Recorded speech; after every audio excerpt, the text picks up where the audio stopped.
Hola, em dic Francesc i vaig ser agredit per un agent del Mossos d'Esquadra en el cap. Això va passar en una manifestació pacífica, protestava en contra de la presència del rei d'Espanya aquí a Catalunya.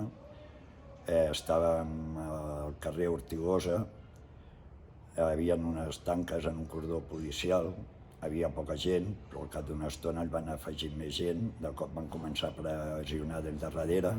Jo, per no caure endavant, em vaig agafar les tanques i de cop va aparèixer un agent dels Mossos davant meu i sense previ avís ni cap tipus de provocació em va fer una agressió en un cop de porra en el cap.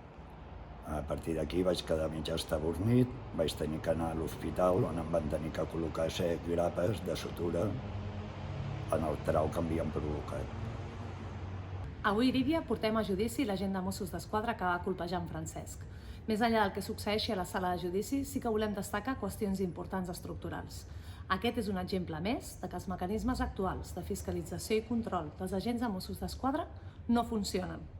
Veiem com un agent de Mossos d'Esquadra colpeja directament al cap a una persona i que, davant d'aquest fet, els seus superiors jeràrquics que estan a terreny no inicien ni cap investigació ni cap mecanisme de rendició de comptes.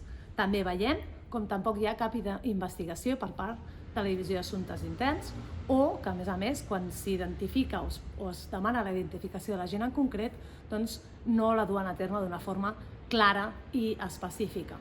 I també veiem com en el procediment judicial el Ministeri Fiscal, lluny d'impulsar l'acusació i sol·licitar diligències de prova i intentar esclarir els fets, no du a terme cap actuació i en el moment en què s'ha de presentar l'escrit d'acusació, el que fa és sol·licitar l'absolució perquè considera que colpejar una persona directament al cap amb el bastó policial podria entrar dintre de l'eximent de compliment d'un deure.